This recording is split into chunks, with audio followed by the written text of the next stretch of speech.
in the quiet countryside of Scotland, a young boy was playing near a swamp when he suddenly lost his footing and fell into the thick, muddy water. The more he struggled, the deeper he sank.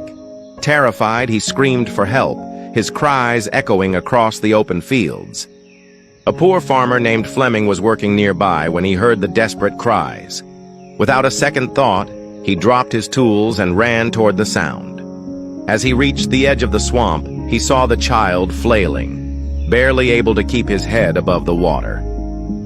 Thinking quickly, Fleming grabbed a long, sturdy branch, waded into the muddy ground, and stretched it toward the boy. With great effort and at the risk of his own life, he managed to pull the child to safety. Exhausted but relieved, he helped the boy to his feet and sent him home. The next day, a luxurious car stopped in front of Fleming's modest hut. A wealthy man stepped out, approached the farmer, and said, "I am the father of the child you saved yesterday. I cannot thank you enough for saving my son's life.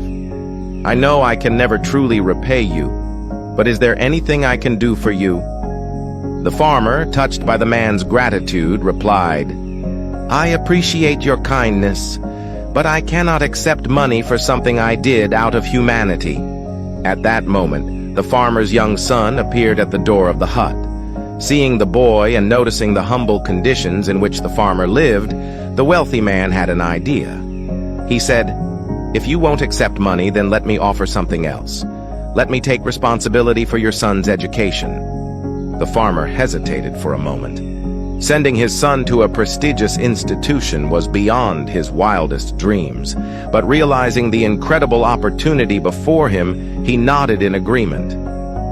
Thanks to the sponsorship, young Alexander Fleming was admitted to the finest schools, where he excelled in his studies.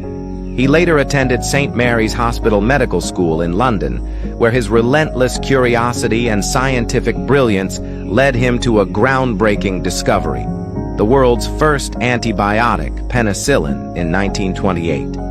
This miraculous drug would go on to save millions of lives.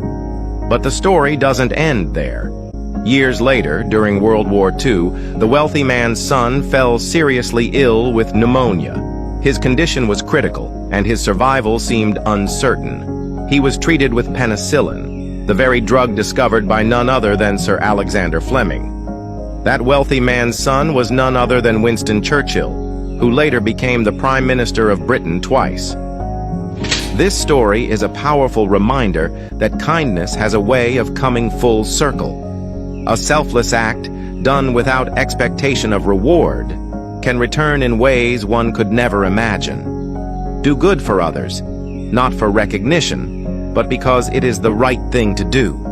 One day that kindness may find its way back to you in the most extraordinary way. If you believe that good deeds always come back in some way, then comment, "Karma is real," and share this story with your friends. Stay blessed.